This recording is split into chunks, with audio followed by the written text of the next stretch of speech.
Welcome to the very first edition of That Xbox Show, where we'll be bringing you the latest in previews and reviews, and also looking at the community and culture of the gaming landscape. Coming up in this episode, we're going to have this. This. It used to be Chinese, but it's definitely Indian now, you know? Talking food, right? And this. But definitely none of this. Get in the mongoose, ya tit! Alright, maybe a little bit of that. Anyway, enjoy the show! When the first screens and videos emerged of the new Devil May Cry reboot, there was, to put it mildly, a bit of a backlash from the fans of the series. Capcom were handing the reins over to Ninja Theory, the studio known for its flashy but not entirely deep action games, and to top it off, they were giving the game's protagonist Dante an emo haircut and a pack of cigarettes.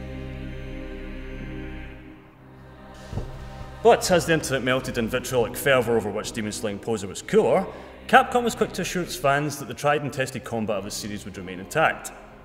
So with the recent release of the first public demo, fans can finally see if their initial fears were justified.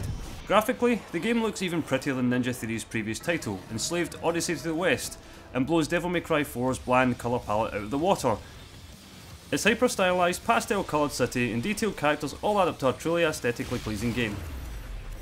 Ninja Theory is a studio that's known for its passion for telling stories, and their dynamic and well-performed cutscenes help bring this alternate timeline of the series to life. Our hero Dante, the offspring of a demon and an angel, is called upon by a group called the Order to join them in a fight against a demonic conspiracy that seeks to enslave mankind. Naturally, with melodrama in full force here, the leader of the Order just so happens to be his estranged and ever so elegant twin brother, Virgil. The humorous and technically accomplished storytelling serves as great motivation and never impinges on the core experience of hacking demons to bits. And this is where fans should sigh relief. After a few minutes of playing the game, you'll realise that the reboot retains the fluid, visceral and honed action that's made the series so popular, while also taking significant steps to refine its weapons and combo system.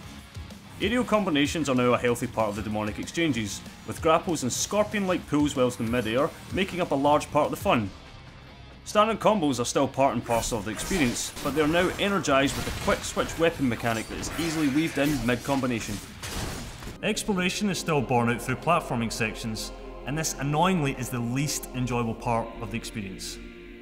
The almost infamous Devil May Cry camera rears its ugly head to throw you the odd curveball or two, and you'll soon realise that while Dante may be able to zip seamlessly between enemies, juggling their bodies with flair, his ability to jump between stationary platforms leaves a lot to be desired.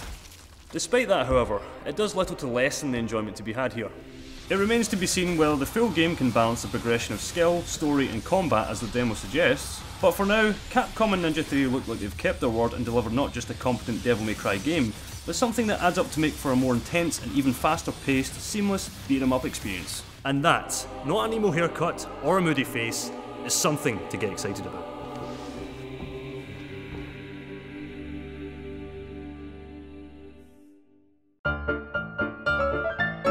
And so she said, I'll have one more helping. One more helping? Oh, do you fancy playing some Halo on Xbox Live? I've never played online before. I don't know. What? All the more reason for trying there. Here, put it on. Alright.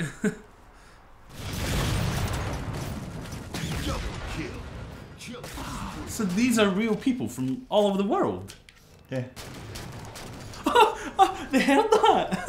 Which button is it to fire? Is it... I don't think you even know my mum. Flank assassination. First strike. This thing's just full of homophobic, racist Americans who all say they've shagged my mum. Get in the mongoose, ya tit! Aye. So my name is Graeme Boyd, my Xbox Live gamer tag is AceyBongos, and that's me on Twitter as well, which I use tons, so yeah, if you can follow me on Twitter, I'd love that. And I am social market manager for Xbox in EMEA, which is one of those horrible acronyms or initialisms, I'm never sure which one, which means Europe, Middle East and Africa.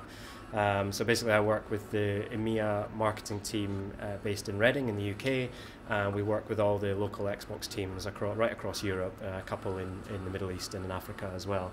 And my role is to look after social marketing and community. The Xbox community is so passionate and vocal. So that means there's quite a lot of challenges in trying to work with that community, but it's also the most amazing things about working with that community. You know that you will get exactly what people think and what they feel, and often because it's such an informed community as well, those are very considered opinions as well, and very knowledgeable and very intelligent opinions. Them both equally. There's a place in my heart for both Halo and Call of Duty. FIFA. Used to be Pro Evo, but FIFA now, yeah. Strawberry.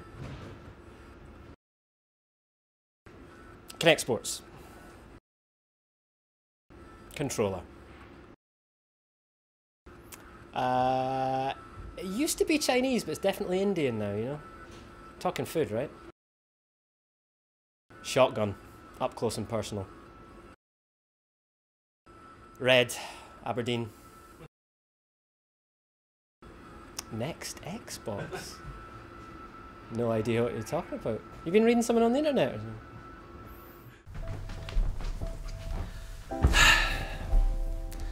You know what this is? This is a sealed game, an unopened video game. I haven't even held the disc in my hand yet.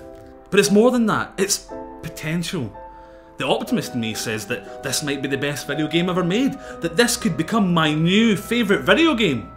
It doesn't matter what you've heard or what Metacritic tells you it's like, until you've played it for yourself, this game could be incredible.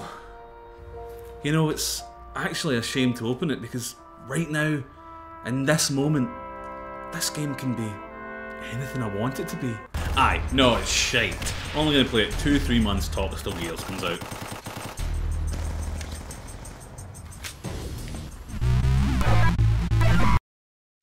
I think during most people's lives, they'll all eventually have that one holiday where they just wish they'd stayed at home. Just stayed at home, put on the slippers or a favourite onesie, and instead of worrying about sunscreen or dodgy tap water, played a game like Far Cry 3. It's a thought you can imagine Far Cry 3's protagonist Jason Brody having in the game's opening moments as his drink-fueled extreme sports holiday is brought to an abrupt end by vicious pirates. And it's not as if Jason seems ready for the adventure ahead either. We see his nervous, quivering hands and hear his unsure voice, a deliberately stark contrast to the sure-headed, muscle-bound ex-army character you follow in the game's opening moments. It's an interesting character setup, however, as the game progresses, it never really follows through. As soon as you're let loose in your first proper mission, you'll see that Jason, this person who claims to have never fired a gun before, would be right at home in an action scene from Rambo. There is a rather loose narrative explanation for Jason's newfound powers. However, it does little to settle the odds you feel between character and gameplay in the game's opening hours. In the end though, this is something you'll either forgive or just completely forget, because you'll be far too busy exploring one of the most fun environments gamers have been given in recent years. The Rook Islands present you with many different challenges, from speed races across the tropical terrain to hunting wild animals, but often the most satisfying for the player are the enemy checkpoints. These represent by far the purest example of Far Cry 3's open-ended approach to enemy encounters. Do you run in throwing Molotov cocktails, spreading panic throughout the camp before catching the guards up close with a shotgun? Or do you perch on the hillside, far away, tagging each guard with your camera before carefully sneaking into camp to silently dispatch your foes? Or maybe you'll just release a caged tiger and watch it tear the face off everyone in camp.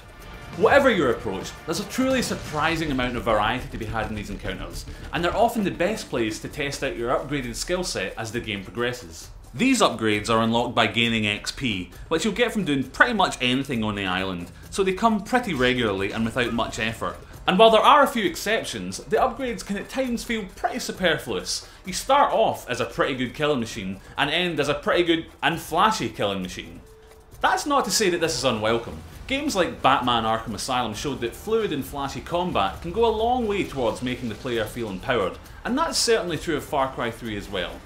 Another light RPG mechanic that Far Cry 3 employs is the crafting system. This encourages you to go off into the wilderness to hunt for the menagerie of wild animals, kill them and skin them. In return, you'll be able to carry more weapons or more money. It's a system that's never really fully utilised, or given much importance, as I made it through the first half of the game with just one weapon slot, and can't ever recall having to spend money apart from playing poker in one of the main missions. However, choosing to go off-road and after the island animals is often the best way to appreciate the amazing visual detail of the lush tropical setting. The scale and detail in Far Cry 3 is often truly staggering, and you'll find yourself pausing to simply appreciate the various vistas within the game. There are some minor issues with pop-in and texture loading, but these are infrequent enough to forgive. The game features some absolutely brilliant performances from the various characters you'll encounter throughout the main narrative, with the insane pirate Vass a particular highlight, and these performances do a great job of engaging you with the story. However, the story does have its problems. By the way, this lighter really sucks. While I realise that the main character is supposed to be struggling with what he has to do versus the person that he is, and we are seeing this semi-descent into madness, it still doesn't fully explain some of his behaviour. And it comes off as ultimately unlikable, and without spoiling anything, his story concludes rather weakly. But while the main narrative might not be everything you'd hope, you'll be creating your own stories on every mission, exploiting the dynamic nature of the world that Far Cry 3 offers. And what about multiplayer? Well, it's there, with the range of competitive game types that you'd come to expect of a modern shooter, and there's 4-player co-op too. But neither of these are truly up to the task of taking on the competitors, or even the single-player component of the game. So at best, they're distractions for an afternoon if you're really bored, and not a reason to buy the game. The true draw is the single-player. Far Cry 3 is a game where you can lose hours simply having fun driving quads, exploring old ruins, or hunting tigers. It's a game of action, of stealth, and of moments you'll want to tell your friends about. And that's Far Cry 3's greatest strength, the freedom it gives you to make choices that you feel involved in. Ubisoft might be the studio that made the game, but you're the one that's going to bring it to life.